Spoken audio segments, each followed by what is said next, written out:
आप देख रहे हैं प्रवासी संदेश।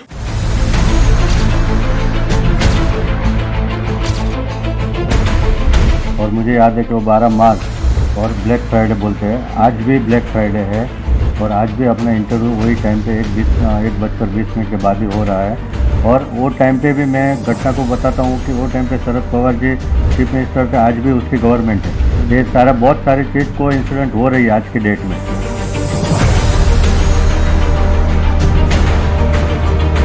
12 मार्च 1993 शुक्रवार का वो काला दिन मुंबई कर कभी भूल नहीं पाएंगे, जब एक के बाद एक सीरियल बम धमाकों से मुंबई थर्रा उठी थी। उस रोज 13 बम धमाके हुए थे। ऐसा माना जाता है कि भारत में पहली बार इस तरह के सीरियल ब्लास्ट हुए थे। इन धमाकों में तकरीबन 257 लोगों की मौत हुई थी और 700 से ज्यादा लोग घायल हुए थे। उन्हीं घायलों में से एक हैं कीर्ति अजमेरा, जो 28 साल के बाद भी उस दिन को नहीं भुला पाए हैं।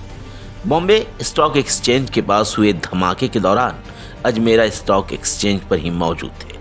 आज उस सीरियल ब्लास्ट धमाके की बरसी पर हमने कीर्ति अजमेरा से मिलकर उनके जख्मों को फिर से कुरेदने का प्रयास किया। 12 मार्च के दिन मौत के मुंह से बचकर आए कीर्ति भाई केक काट कर अपना जन्मदिन मनाते हैं। उनके परिवार को लगता है कि उस दिन फिर से उनका जन्म हुआ। 12 मार्च 1993 जब मुंबई में दोपहर के बाद एक सीरियल ब्लास्ट हुए थे, उसमें तकरीबन 257 लोगों की जान गए थे, जबकि 700 से ज़्यादा लोग घायल हुए थे। ऐसे ही हमारे साथ चश्मदीद मौजूद हैं जो उस वक्त की दास्तां बताएंगे कि आज 12 मार्च 2021 में तो हम खड़े हैं, लेकिन 28 साल बीत चुके हैं, लेकिन उस घटना को शायद ही कोई भुला पाएगा। हमारे साथ खुद मौजूद हैं कीर्ति अजमेरा जी। सबसे पहले बहुत बहुत स्वागत है आपका प्रवासी संदेश में। और सबसे पहले शुरुआत आपसे सर इसी तरीके से करूंगा कि 12 मार्च आज की तारीख और 28 साल पहले जब उस दिन को याद करते हैं, दोपहर का वक्त था, आप खुद वहाँ पे थे और आपके साथ जो हादसा हुआ, क्या कभी उस चीज़ को भुला पाएंगे? वो हादसा जो हुआ उसको कभी भुला नहीं पाएंगे। और मुझे याद है कि वो 12 मार्च और ब्लैक फ्राइडे बोलते हैं, आज भी ब्लैक फ्राइडे है और आज भी अपना इंटरव्यू वही टाइम पे 1:20 के बाद ही हो रहा है। और वो टाइम पे भी मैं घटना को बताता हूँ कि वो टाइम पे शरद पवार जी चीफ मिनिस्टर थे, आज भी उसकी गवर्नमेंट है। ये सारा बहुत सारी चीज़ को इंसिडेंट हो रही है आज की डेट में। इवन देन 28 ईयर्स के बाद भी आज हमारा जो निकाल आना चाहिए, उसको जस्टिस मिलना चाहिए, वो आज तक नहीं मिला है। और वो दिन की अगर मैं बात करूँ तो जो हादसा हुआ था उसको मैं आप 28 साल की बात करो, मैं तो बोलता हूँ 50 साल भी हो जाएगा तो भी हम लोग कभी भूल नहीं पाएंगे। रात को भी कभी कभी नींद में से भी हम लोग को याद आता है कि वो दिन क्या था, क्योंकि वो दिन हमारे लिए बहुत ही एकदम गुजारा था, क्योंकि हमारी लाइफ और डेथ का सवाल था उसमें। और वो टाइम पे जब भी हुआ तो एक जो ब्लास्ट हुआ तो I was on the road only, और जस्ट जो स्टॉक मार्केट के अंदर जाना था उसके पहले ब्लास्ट हुआ। और जब भी ब्लास्ट हुआ तो 10 मिनट के लिए मुझे ऐसा लगा कि क्या हो गया, कुछ समझ में नहीं आया और मैं ऐसा समझो ना कि अनकॉन्शियस हो गया था और ऊपर चला गया, ऐसा ही मुझे लग रहा था। मगर 10 मिनट के बाद कुदरती मुझे वापस कॉन्शियसनेस आया और जैसे ही कॉन्शियसनेस आया तो मैंने देखा तो ये जो मेरा राइट हैंड है वो 95% निकल चुका था। ये जो राइट साइड के जो गाल है वो ना पूरा खड्डा था, स्मैश था, एक कान निकल आया था, उसके अंदर का ड्रम टूट गया था, फिर रिब्स टूट गई थी, लंग्स फट गए थे और पूरा बॉडी के अंदर में जो स्टॉक मार्केट का जो बिल्डिंग है 30 माले का, उनके 12-12 mm के जो विंडो के ग्लासेस थे, वो सारे ग्लासेस मेरे बॉडी के ऊपर आए थे और 100 किलोमीटर की झड़प से जो गोली छूटती है ऐसे ही वो ग्लासेस का फोर्स था और एकदम अंदर घुस गए थे। पूरा बॉडी कांच के हिसाब से ढक गया था और पूरा जो रोड है वो कांच की बारिश है ऐसा लग रहा था। और रिवर जो ब्लड की रिवर है ना, ऐसा चारों बाजू में ब्लड था और मेरे आजू बाजू में कम से कम 600-700 से ऊपर लोग मरे हुए जैसे पड़े थे और मुझे नहीं लगता उसमें से मेजोरिटी लोग जिंदा रहा होगा।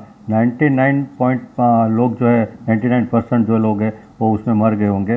ये मुझे कुदरती वापस मुझे थोड़ा कॉन्शियसनेस आया, मुझे लगा कि मेरे को ज़िंदा रहना है। एक ताकत अंदर से मैंने निकाली और मैंने देखा कि ये मंजर जो है पूरा महाभारत का युद्ध होता है तो कैसे होता है, ऐसा ही टाइप का रोड के ऊपर था। तो मुझे लगा कि इसके अंदर से अगर मैं खुद मेरे लिए ज़िंदा रहना है तो मुझे उठना पड़ेगा। आजू बाजू में कोई ज़िंदा आदमी था ही नहीं और आजू बाजू में कोई ऐसा नहीं था, क्योंकि सबको ऐसा लगता था कि पूरा स्टॉक मार्केट का बिल्डिंग शायद गिर सकता है। और जो लोग अंदर थे तो अंदर ही रहे, बाहर थे वो बाहर भाग गए थे। तो शून्य अवकाश जैसा पूरा रोड के ऊपर था। जो सीरियस विक्टिम्स थे उनको बचाने के लिए कोई जिंदा आदमी नहीं मिला। अचानक मुझे थोड़ा टाइम के बाद उधर एक टैक्सी वाला कहाँ से आया मालूम नहीं, कुदरती, और वो आया, बोला मैं साहब आपको लेके हॉस्पिटल लेके जा सकता हूँ। तो उसने मुझे थोड़ा सपोर्ट दिया, मैं उधर से हॉस्पिटल जाने के लिए तैयारी किया और एक दो जो विक्टिम्स थे मेरे उनको भी लिया, और एक उधर मेरा फ्रेंड आया था कमलेश करके, तो उसको बताया। तो मैं बोला खाली तुम घर पे मैसेज दे दो कैसे भी करके, और बोलो कि ऐसा ऐसा हुआ है। तो उन्होंने मैसेज दे दिया। तभी घर वाले को मालूम पड़ा कि भाई ये बहुत सीरियस है और कहाँ गया है कुछ मालूम नहीं है, क्योंकि उनको भी नहीं मालूम था, मुझे भी नहीं मालूम था कि मैं कहाँ एडमिट होने वाला हूँ। तो उधर से हम लोग गए, 2-3 हॉस्पिटल घूमे, तभी हम लोगों को जगह नहीं मिला, क्योंकि जो 500-1000 फुट दूर लोग खड़े थे उनके हाथ में थोड़ा भी लगा तो वो लोग टैक्सी पकड़ के हॉस्पिटल भर दिया। तो हमारे जैसे लोगों को लेके जाने वाला कोई नहीं था। तो हम लोग जब भी गए तभी हॉस्पिटल पूरा भरा हुआ था। फिर भी जीटी हॉस्पिटल में मैं जब भी एंट्री अंदर मारा तो लोग बोल रहे थे कि पूरा भरचक है, आपको अंदर एंट्री नहीं मिलेगा। तो भी मैं ज़बरदस्ती गया, क्योंकि उसके बाद मेरी हालत और बिगड़ती गई थी, और बिगड़ने के कारण मुझे लगा कि अगर मैं इधर से दूसरा चौथा हॉस्पिटल घूमूंगा और रास्ते में कुछ हो गया तो टैक्सी वाला मेरी जो बॉडी है वो कहीं भी रास्ते में रख देगा, तो घर वाले को मालूम ही नहीं पड़ेगा कि मैं कहाँ हूँ और मैं जिंदा हूँ कि मरा हूँ, कुछ मालूम नहीं पड़ेगा। इसके लिए मैंने जीटी में फर्स्ट एड लेने का नक्की किया। जैसे ही पहला वार्ड था, फर्स्ट बेड था, उधर जाके मैं जो एक आदमी सोया था फर्स्ट बेड पे, उधर उनके पाँव पे उसके बाजू में जाके मैं बैठ गया, और फर्स्ट एड के लिए डॉक्टर आया। तो पहले जो आदमी सोया था उनको वो लोग ने चेक किया, तो वो शॉक के मारे वो आदमी मर गया था, उसको कुछ लगा नहीं था, फिर भी वो आदमी मर गया था। और जैसे ही डॉक्टर ने बताया कि भाई ये आदमी तो मर चुका है, तो उनको उठाओ और मेरी जगह हुई। तो एक्चुअल देखा जाए तो मेरी जर्नी जो बचने की है वो उधर से स्टार्ट हुई कि ये आदमी गया और मेरा जगह हुआ। मैं गया था सबसे लास्ट में, तो भी मैं फर्स्ट वार्ड में फर्स्ट बेड पे पेपर में जब भी नाम आया था तभी मेरा नाम सबसे पहले था। और उधर डॉक्टर ने फर्स्ट एड चालू किया, ब्लड था नहीं, 2 लीटर भी ब्लड नहीं था, हीमोग्लोबिन 4 पॉइंट था। तो डॉक्टर ने बोला कि अभी हमको जो भी कुछ करना है, अगर पहले ब्लड नहीं चढ़ेगा तो आपका माइनस में जिंदा रहने का चांस है, इसमें हम लोग कुछ कर नहीं पाएंगे। मगर जैसे ही वो डॉक्टर ने थोड़ा कुछ फर्स्ट एड किया, उसके बाद एक डॉक्टर ऐसा आया कि जिसने ये जो पूरा जो स्मैश था, उसने बोला कि I want to operate this and I will do such a nice work, but I can not give you anaesthesia because haemoglobin is only 4 point. If I will give you anaesthesia you will go in coma. तो time पे मुझे decision लेना था, क्योंकि I was alone only, nobody was there to decide कि मैं क्या करूँ क्या नहीं करूँ। तो डॉक्टर ने इतना ही बताया कि भाई आपको मैं अच्छे से अच्छा करके दे सकता हूँ, मेरे में इतनी ताकत है, मगर आप बोलो यस और नो। तो मैंने वो टाइम पे, हम because we are Digambar Jain, हम लोग जो कांजी स्वामी सोनगढ़ जो पालीताना के बाजू में है, उधर हम लोग सब सीखे हुए बचपन में। तो वो टाइम पे हमको सिखाया गया था कि आत्मा और शरीर दोनों अलग है। अगर आपका आत्मा और शरीर अलग है तो शरीर को कुछ भी होता है तो पेन होता है, तो भी आपको कुछ होना नहीं चाहिए। वो हिसाब से हम लोगों ने नक्की किया कि भाई ये अगर कुछ भी है तो पेन नहीं होगा, मैं अंदर से देखता हूँ कि क्या होता है, अनुभूति करता हूँ। तो वो हिसाब से मैंने डॉक्टर को बोला कि just start just like a dead body, और उन्होंने ये सब 90 से ज़्यादा स्टिचिंग करके ये पूरा ये फेस अच्छा कर दिया। और अच्छा कीर्ति सर, जब उस वक्त जो हादसा हुआ, जाहिर सी बात है हिंदुस्तान का पहला सीरियल ब्लास्ट था। हम तो खबरें सुनी होगी आपने कैसे यहाँ ब्लास्ट हो रहा है वहाँ, लेकिन जब आंखों के सामने थे तो उस वक्त क्या शरीर से आवाज़ निकल रही थी, क्योंकि घायल हो चुके थे आप, उठकर आप अस्पताल गए, फिर आपका ट्रीटमेंट हुआ, आज भी पूरी तरह से आप जिस तरह से जो यादें हैं कि 28 साल पहले हुआ, तो उस वक्त कहाँ दिमाग था कि अब मेरे साथ क्या हो सकता है, मेरे परिवार का क्या होगा, आसपास लोगों की, बहुत सारी लोगों की मौत हो गई थी। तभी मैंने देखा कि ऐसा ऐसा जो चल रहा है उसमें मुझे नहीं लग रहा था कि मैं जिंदा रहूँगा, मगर मेरी कोशिश 100% पॉजिटिव थी कि भाई मैं कैसे भी करके ज़िंदा रहना चाहता हूँ, और मेरे घर वाले को मालूम पड़ेगा तो वो लोग मुझे ढूंढ ढूंढ के कहीं से भी आ जाएंगे और सपोर्ट मिल जाएगा।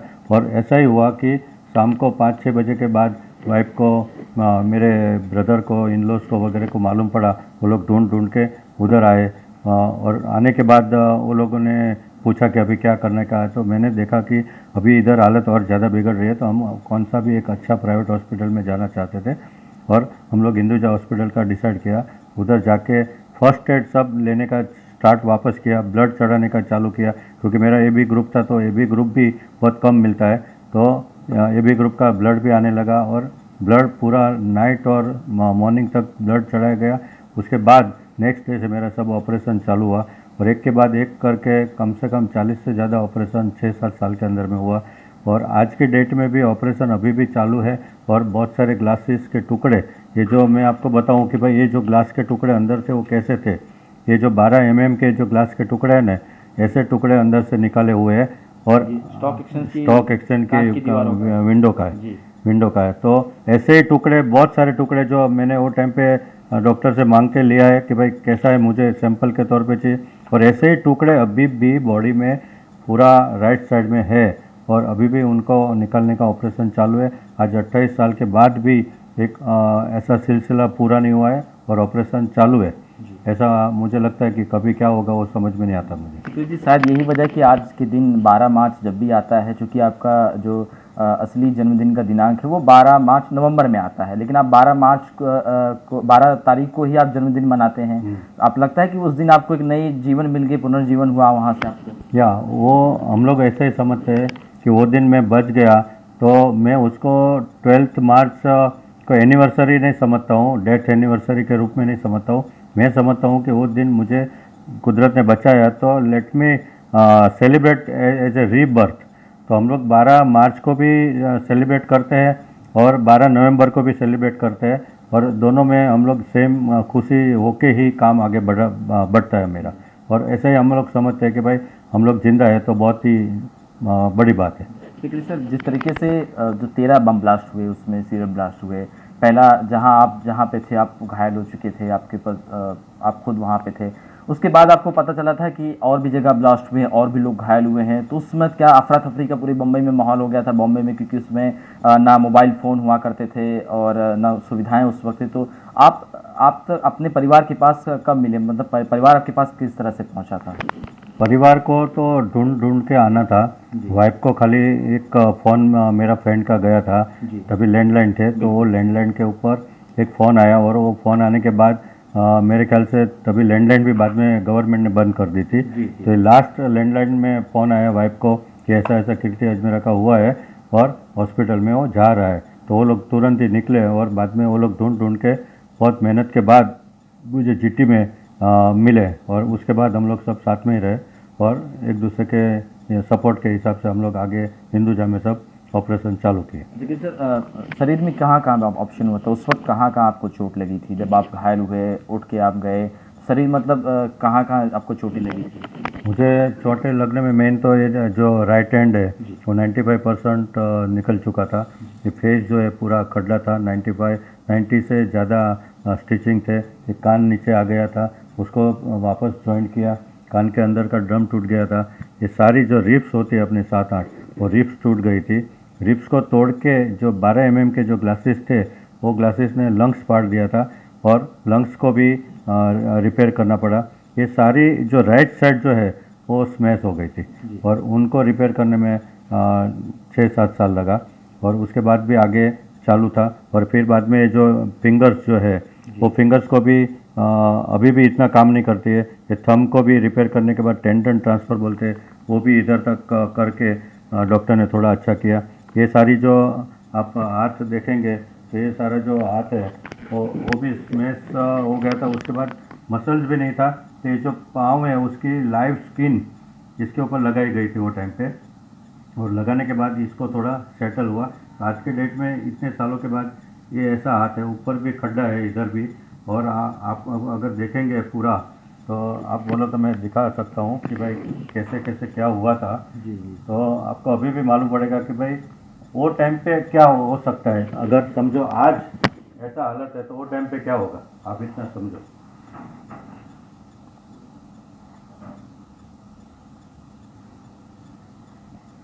देखो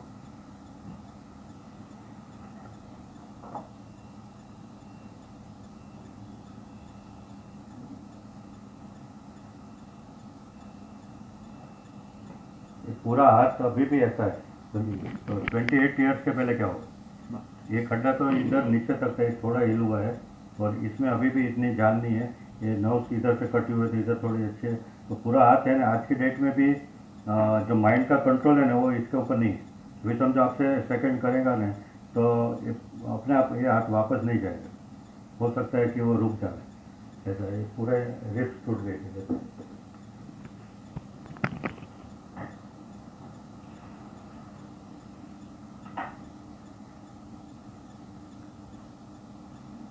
कान भी निकल गया था।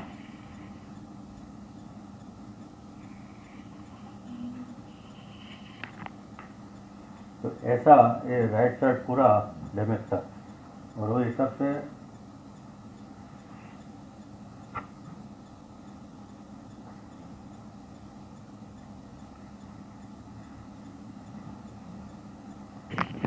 क्रिस जी बताइए कि जिस तरीके से जब ये हुआ उसके बाद से जाहिर सी बात है आप पूरी तरह से स्वस्थ तो नहीं रहे होंगे, ऑपरेशन हुआ और परिवार भी चलाना था, तो उस समय कितना जो वक्त किस तरह से गुजरा था? क्योंकि जाहिर सी बात है आप नौकरी तो कर नहीं पा रहे होंगे और छोटे छोटे बच्चे थे, परिवार संभालना था, मुंबई जैसे शहर में खर्चा निकालना था, तो वो दौर किस तरह था?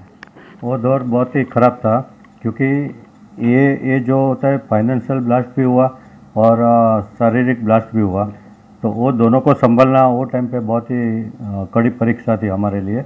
मगर वाइफ के हिसाब से बहुत सपोर्ट मिला, फैमिली का सपोर्ट मिला, हमारे फैमिली हमारी साइड के उनकी साइड के फैमिली का सबका सपोर्ट होने के बाद हम लोग जो फाइनेंशियली थोड़ा थोड़ा जो सपोर्ट चाहिए था वो सारा सपोर्ट मिला और उसकी वजह से हमारा टाइम पास हो गया और आज फिर से हम लोग धीरे धीरे धीरे करके ऊपर आए और वो टाइम बहुत ही ख़राब था। कृति जी जिस तरीके से आप पिछले 28 सालों से एक लड़ाई लड़ रहे हैं कि कंपनसेशन के लिए, जाहिर सी बात से जो घायल हुए थे वो शायद कुछ लोग अभी जिंदा भी होंगे, उसके भी आड़ नहीं है, लेकिन क्या आपको लगता है 28 साल बीत गए, आप अभी भी लड़ाई लड़ रहे हैं लेकिन कुछ रिजल्ट नहीं निकल रहा है? मैं जो लड़ाई लड़ रहा हूँ वो खाली सिर्फ मेरे लिए नहीं लड़ रहा हूँ, मैं एक सिस्टम के लिए लड़ रहा हूँ कि गवर्नमेंट के पास एक ऐसी सिस्टम ऑटोमेशन होना चाहिए कि ऐसा हादसा कभी भी होता है कोई भी टाइप का तो गवर्नमेंट की सिस्टम चालू हो जानी चाहिए और जो आदमी को जो विक्टिम्स है उनको जो तकलीफ है उनके लिए काम करने का चालू हो जाना चाहिए, आदेश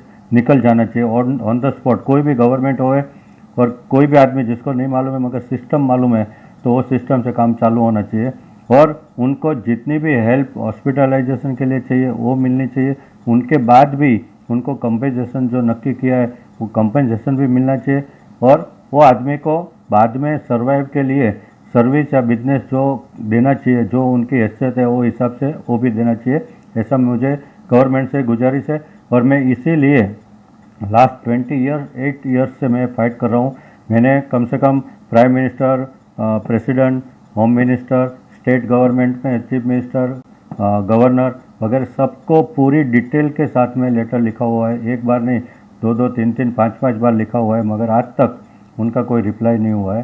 तो आपको लगता है कि मुआवजा देने की बातें तो सरकार तो करती है लेकिन फाइलों में बंद रहती हैं, सरकार आती है जाती है फिर आती है, लेकिन जो बात कही जाती है मुआवजा पहुंच नहीं पाता लोगों तक। एक्चुअली देखा जाए तो अभी तक की जो गवर्नमेंट थी वो शायद नहीं किया, वो बात अलग है, मगर अभी मुझे लगता है कि बीजेपी की जो गवर्नमेंट है, नरेंद्र मोदी जी है, तो वो मुझे एकदम पॉजिटिव लग रहा है। उनके पास से तो मेरा काम यानी कि सिस्टम जो होना चाहिए वो पास होना ही चाहिए, मगर उधर तक हम जो लिख के भेजते हैं ना वो उनके हाथ तक पहुंचता नहीं है।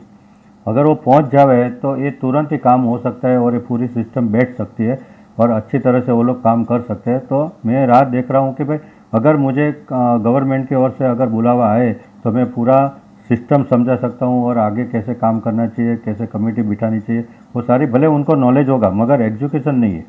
नॉलेज तो सबको होता है मगर हम तो भुक्त भोगी है, तो हमको मालूम है कि कहाँ किसको तकलीफ हुआ और क्या क्या करना चाहिए। तो मैं बहुत अच्छी तरह से इसके अंदर में हेल्प कर सकता हूँ और मैं तो फ्री ऑफ चार्ज में काम करने के लिए भी तैयार हूँ। सर आपने कहा कि प्राइम मिनिस्टर तक, लेकिन स्टेट में शरद पवार उस समय मुख्यमंत्री थे, आज भी उनकी पार्टी सहयोगी दल है, तो आपको नहीं लगता है कि पहले स्टेट गवर्नमेंट से बात किया जा सकता है या मुख्यमंत्री उद्धव ठाकरे हैं उनसे बात किया जा सकता है? क्योंकि 93 जब 12 मार्च दिन आता है तो सब बरसी तो मना लेते हैं और पुष्प को चढ़ा देते हैं जो उसमें शहीद हुए थे, लेकिन क्या आपको लगता है सिर्फ दिखावा रह चुका है, अब कुछ काम नहीं होता इससे? ये रियल में वही बात है जैसा आप बोल रहे हो, बहुत सही बात है, दिखावा ही है। और अगर इनको करना है, शिवसेना को, उद्धव जी ठाकरे को भी करना है, तो 93 का जो फर्स्ट न्यूज़पेपर सामना था, वो जिसके अंदर में मेरा फर्स्ट पेज के ऊपर रिपोर्ट आया हुआ है, मनोहर जोशी जी के साथ में मेरा लाइव इंटरव्यू हुआ है, उन्होंने चीफ मिनिस्टर को भी लिखा हुआ है कि भाई ये आदमी के लिए कुछ करना चाहिए। वो सब सारी चीज़ें हुई, मगर एग्जीक्यूशन जो होना चाहिए, रिजल्ट आना चाहिए, वो आज तक नहीं आया। तो मैं चाहता हूँ कि आपके मीडिया के द्वारा आप उद्धव जी को, शरद पवार जी को आप बताइए कि भाई ऐसा ऐसा चीज़ है, वो अभी तक क्यों नहीं हुआ है। अगर हो सकता है तो मुझे लगता है कि बहुत ही अच्छा होगा आपके मीडिया के द्वारा। और बहुत सारे मीडिया, सब चैनल के थ्रू भी मैंने ट्राई किया है, मगर वो जो 12 मार्च का दिन आता है, सब लोग आते हैं, सब मीडिया वाले आते हैं, सब बातें करते हैं, पूरा एक दिन निकल जाता है, उनका काम हो जाता है, बस उसके बाद कुछ नहीं। ऐसा है। तो मुझे लगता है कि अगर आप सीरियस हो तो आप भी ये बात जो है चीफ मिनिस्टर के पास पहुंचाइए, प्राइम मिनिस्टर के पास भी पहुंचाइए, तो ये काम हो सकता है। एक सवाल है सर कि जिस तरह से 93 में बम ब्लास्ट हुआ, पहला सीरियल ब्लास्ट था जिसमें टाइगर मेमन, याकूब मेमन का नाम आया था, मेमन भाइयों का नाम आया, तो उसके बाद मुंबई जैसे शहर में अनगिनत ब्लास्ट हुए हैं। आपको लगता है तभी सरकार को सबक ले लेनी चाहिए, या अभी भी इंटेलिजेंस की फेलियर बता के घटनाएं घटित होती रहती हैं, लेकिन जनता इससे जो है त्रस्त हो जाती है? मुझे लगता है कि वो टाइम से भी मैंने बहुत सारे सजेशन किए थे जो मुझे मालूम था। वो 93 के बाद मैंने बोला था कि ब्लास्ट एक नहीं, ऐसा अनेक ब्लास्ट होगा, और हुआ है। आज मेरे जैसा कॉमन आदमी अगर जजमेंट कर सकता है तो गवर्नमेंट के पास तो इंटेलिजेंस है, तो भी नहीं कर पाए। वो टाइम पे मैंने बताया था कि सीसी कैमरा पूरा बॉम्बे में लगना चाहिए, हर एक रेलवे स्टेशन है, हर एक बस स्टॉप है, सारी चीज़ें जो मेन धर्मस्थान है, वो सारी जगह पे सीसी कैमरा लगना चाहिए। मगर आज 28 ईयर्स के बाद भी मुझे शर्म आती है कि गवर्नमेंट, कोई भी गवर्नमेंट हो, मैं ऐसा नहीं बोलता हूँ ये गवर्नमेंट, जितनी भी गवर्नमेंट आई और गई, किसी ने इसके ऊपर सीरियसली काम नहीं किया। और आज तक अभी ये बराबर नहीं है, क्योंकि उसका रिसेंट पुरावा है, मुकेश अंबानी के घर के बाहर ये जिलेटिन वाला जो गाड़ी आया और ये सारी चीज़ें बनी, और तिहाड़ जेल से उसकी कनेक्शन थी। ये सारी चीज़ें इतनी कैसे हो सकती है, मुझे तो ये समझ में नहीं आता कि एक जेड सिक्योरिटी वाला और एशिया का सबसे बड़ा धनी आदमी है, उनके साथ में अगर ऐसा हो सकता है तो हमारी जो कॉमन आदमी है उसकी तो कोई वैल्यू ही नहीं रहेगी।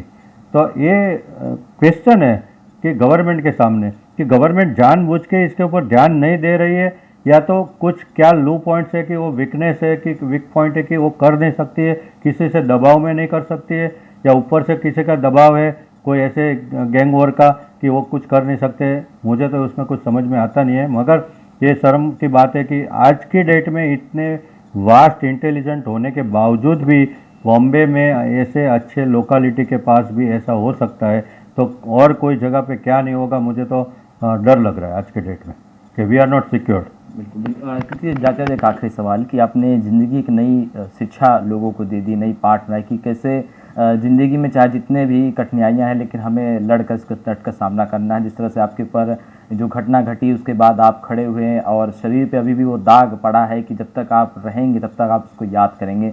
तो लोगों को आप क्या शिक्षा देंगे, क्योंकि आप मौत के मुंह से बाहर निकल के आए उस वक्त जो हादसा हुआ। आज भी समाज में जिस तरह से लोग, नौजवान युवक हम देखते हैं कि आत्महत्या कर लेते हैं और ज़िंदगी से हार जाते हैं, लेकिन आपने ज़िंदगी जो है जीने का तरीका सिखा दिया है, उस पर आप क्या कहना चाहेंगे? मेरे हिसाब से तो कितना भी भयंकर हादसा होता है तो भी आदमी को अपना दिमाग सही ठिकाने पर रखना चाहिए, पॉजिटिव नेचर होना चाहिए। कोई भी काम पॉजिटिव नेचर से किया जाता है, ताकत से, अंदर की ताकत जो होती है वो ताकत से किया जाता है। अंदर की जितनी भी ताकत है वो बाहर निकाल के माइंड को शांत रख के आप पॉजिटिव नेचर से काम करोगे तो ज़िंदगी में कितना भी भयंकर हादसा होता है ना, वो सामान्य तौर पे एकदम ढीला हो जाएगा और आपको ऐसा लगेगा कि कुछ हुआ ही नहीं था। तो कोई भी जगह पे आपको माइंड को डिस्टर्ब नहीं करना चाहिए, और पॉजिटिव नेचर जो होना है होगा। आपके हाथ में, मेरे हाथ में कुछ नहीं, जो कुदरत को नक्की है, कुदरत ने जो नक्की किया वो होना ही है। तो जो होना ही है तो उसके लिए टेंशन क्यों लेने का कि भाई मेरे साथ में ऐसा हो गया। मेरा कर्म अगर समझो खराब है तो होना है तो होगा, होने दो, उसको नेचुरल वे में रहने दो। जैसे पानी है, उसको अगर हम लोग बांध देंगे तो उसमें गंदगी हो जाती है, तो पानी को आराम से बहना चाहिए। ऐसे ही अपनी लाइफ के अंदर में माइंड को भी बहते रहना चाहिए और पॉजिटिव नेचर से काम करते रहना चाहिए। हिम्मत सबसे बड़ी बात है आपका। अगर मैं तो बोलता हूँ एक्सीडेंट हुआ, 2 पाँव के टुकड़े भी हो गए तो भी टेंशन नहीं लेने का, वो दूसरा पाँव का टुकड़ा लेके हॉस्पिटल में जाने का और जॉइंट करने का, डॉक्टर को बोलने का ये जॉइंट करो। बस, तो कुछ नहीं होगा। डॉक्टर खुद, मेरे केस में ऐसा हुआ था कि डॉक्टर खुद, मैं हिम्मत देता था डॉक्टर को कि भाई आप ये करो, ऐसा करो, कुछ होने वाला नहीं है। डॉक्टर जब भी इधर से मेरा ऑपरेशन हुआ, उसके बाद भी दूसरी बार ऑपरेशन करना पड़ा, तो डॉक्टर ने बोला फेशियल नर्व से और इधर कुछ हो गया तो आपको पैरालाइज हो सकता है, ऐसा हो सकता है, बहुत सारी चीज़ें बताई। मगर मैं बोला कि जो होना है ओके रहेगा। तो आज के डेट में आप हॉस्पिटल में मेरे सामने करोगे तो कल कुछ होगा तो इतने सारे डॉक्टर है, वाई यू वरी। तभी डॉक्टर ने बोला कि you are a brave person, soldier spirit करके उसने एक सर्टिफिकेट दिया कि भाई आप इतना सोल्जर जैसा आपने हिम्मत रखा है, तो कुछ नहीं होगा। तो ऐसे ही हिम्मत से आप अगर काम करोगे तो ज़िंदगी में कभी भी कुछ नुकसान नहीं होगा और अच्छा ही अच्छा आपका ज़िंदगी में होता रहेगा। Be positive. बिल्कुल, बहुत बहुत धन्यवाद सर। और पुनर्जीवन के आपके जो जन्मदिन आपने मनाया उसके लिए बहुत बहुत ढेर सारी शुभकामनाएं सर। और बिल्कुल ये से हमारे साथ 12 मार्च 1993 के जो सीरियल बम ब्लास्ट उसके चश्मदीद गवाह कीर्ति अजमेरा जी, जिन्होंने साफ तौर पे कहा है कि नदी के प्रवाह की तरह आपको चलना चाहिए, चाहे जीवन कितनी भी कठिनाइयाँ हो। जाहिर सी बात है, जिस तरह से जो घटना होती उसके बाद भी मुंबई में कई बम धमाके हुए, 26/11 अटैक हुआ, और लेकिन फिर भी उसके बावजूद चाहे सरकारी किसकी भी हो, लापरवाहियाँ बिल्कुल बढ़ती मुंबई में दिन ब दिन जाती ही जा रही है। इस मौके पर कीर्ति भाई की धर्मपत्नी रक्षाबेन अजमेरा से भी हमने बात की। आइए जानते हैं क्या कहा उन्होंने। जब भी ये बॉम्ब ब्लास्ट हुआ 93 में, तभी मेरे दोनों बच्चे 6 और 7 साल के थे और मैं पूरा दिन हॉस्पिटल में रहती थी, हफ्ते में एक बार आती थी। मदर इन लॉ भी थे, वो भी उम्र लायक थे, घर पे हम लोग सब साथ में रहते थे। मगर मुझे तकलीफ़ ये है कि हम जो अपने बच्चे को लाइफस्टाइल देना चाहते थे, कि हम उसके पीछे हम लोग जो टाइम देना चाहते थे वो हम इनके हिसाब से, बॉम्ब ब्लास्ट के हिसाब से हम लोग दे नहीं सके। यानी हम लोग बच्चों के पीछे बिल्कुल ध्यान ही नहीं दे सके। बच्चे अपने आप बड़े हुए, बच्चे अपने आप मेच्योर हुए, मगर हमको मन में रंज रह गया है कि हम जो बच्चों को देना चाहते थे वो हम नहीं दे सके, अच्छा एजुकेशन नहीं दे सके। क्योंकि तभी हमारी परिस्थिति ऐसी थी कि लोग हमारे लिए हमारा घर चलाने के लिए आते थे। आज धीरे धीरे हम लोग स्टेबल हो गए, वो अलग बात है। मगर बोलते ना, हिम्मत है मर्द तो मदद है खुदा, वो हिसाब से हम ज़िंदगी में आगे बढ़े हैं। मगर सरकार से भी मुझे यही है सीखा कि इतना साल होने के बाद भी हमारे लिए कभी कोई भी सरकार आई, कोई भी गवर्नमेंट आई, मगर हमारे लिए किसी ने कुछ सोचा नहीं है। तो अभी सोचने की बारी है, तो आप सोचो, क्योंकि हमको अच्छा लगेगा और हमारे पीछे ऐसा जो कुछ भी प्रॉब्लम सबको आएगा उसके लिए भी उनको भी आगे मोटिवेशन मिलेगा कि नहीं भाई सरकार हमारे साथ है। 28 साल गुजर गए हैं, वो अपने सामने हकीकत की बात है। मगर हम हर साल ये इंटरव्यू क्यों दे रहे हैं? जो सोते हुए हैं उनको हम जगाने के लिए इंटरव्यू दे रहे हैं कि हमको तो तकलीफ में है, मगर हमारे पीछे कोई भी देश के हादसा हुआ या अर्थक्वेक हुआ हमारे जैसे, ये हमारे लिए अर्थक्वेक ही है। 93 बॉम्ब ब्लास्ट जो है ना, वो हमारे लिए अर्थक्वेक से कुछ कम नहीं है। हाँ, तो वो सरकार को जगाने के लिए हम लोग ये इंटरव्यू बार बार दे रहे हैं कि चलो कुछ सरकार समझे, कुछ आगे बढ़े, कुछ लोग पब्लिक का सोचे। खाली वोटिंग के लिए पब्लिक में आते हैं, वो बात गलत है। कैमरा सहयोगी प्रीतम सिंह के साथ शुभम पांडे, प्रवासी संदेश, मुंबई।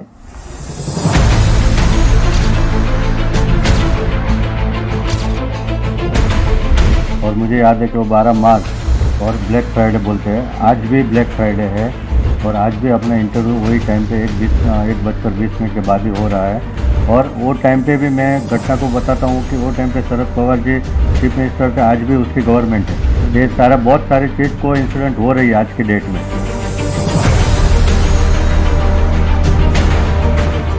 प्रवासी संदेश को लाइक करें, शेयर करें, कमेंट करें, सब्सक्राइब करें और बेल आइकन जरूर दबाएं।